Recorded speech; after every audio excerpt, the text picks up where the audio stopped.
আগামী 2 সপ্তাহের মধ্যেই প্রেসিডেন্ট ডোনাল্ড ট্রাম্প এবং রাশিয়ার প্রেসিডেন্ট ভ্লাদিমির পুতিনের মাঝে শীর্ষ বৈঠক হতে পারে বলে জানিয়েছে ক্রেমলিন। তবে বৈঠকের দিনক্ষণ এখনো চূড়ান্ত হয়নি। এর আগে বৃহস্পতিবার ওভাল অফিসে প্রেসিডেন্ট ট্রাম্প নিজেই জানান শিগগিরই পুতিনের সাথে বৈঠকে বসবেন তিনি। ইউক্রেন যুদ্ধ নিয়ে আলোচনা করতেই এই বৈঠক অনুষ্ঠিত হতে যাচ্ছে। প্রাথমিকভাবে বৈঠকটি হাঙ্গেরির বুদাপেস্টে আয়োজনের পরিকল্পনা রয়েছে বলে জানিয়েছেন সংশ্লিষ্টরা। শুক্রবার ক্রেমলিনের মুখপাত্র দিমিত্রি পেসকভ জানিয়েছেন, বৈঠকের আগে রাশিয়া ও আমেরিকার পররাষ্ট্রমন্ত্রীদের মধ্যে আরও আলোচনা প্রয়োজন। তিনি বলেন, রাশিয়া এখনও শান্তিপূর্ণ সমাধানে প্রস্তুত, যদিও কিয়েভ এবং তার ইউরোপিয়ান মিত্রদের জন্যই এই অচলাবস্থার সৃষ্টি হয়েছে। তবে এ বৈঠক নিয়ে খুব একটা আশাবাদী নয় ইউক্রেনিয়ানরা, কারণ এর আগেও যুদ্ধ বন্ধে ট্রাম্প ও পুতিন আলোচনায় বসেছিলেন, কিন্তু সেখান থেকে আশানুরূপ কোনো সমাধান আসেনি, যে কারণে তাদের মাঝে এবারও হতাশা ও অনাস্থা দেখা দিয়েছে।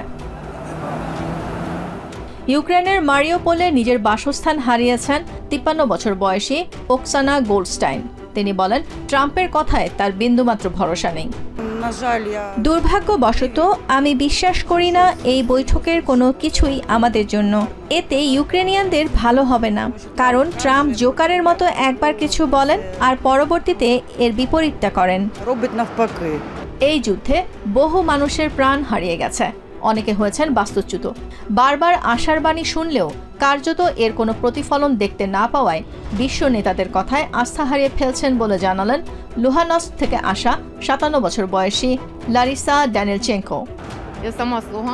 আমি লুহানস্ক থেকে এসেছি, সেখানে সেই 2014 সাল থেকে যুদ্ধ চলছে। আমাদের আর কিছু গ্রহণ করার মতো শক্তি অবশিষ্ট নেই। সত্যি বলতে ধৈর্য ফুরিয়ে যাচ্ছে। এত প্রতিশ্রুতি দেয়া হয়েছে, কিন্তু কিছুই পূরণ হয়নি। অন্যদিকে যুদ্ধবিরতি এবং সামরিক সহায়তার বিষয়ে আলোচনা করতে বৃহস্পতিবার ওয়াশিংটনে পৌঁছেছেন ইউক্রেনের প্রেসিডেন্ট ভলোদিমির জেলেনস্কি।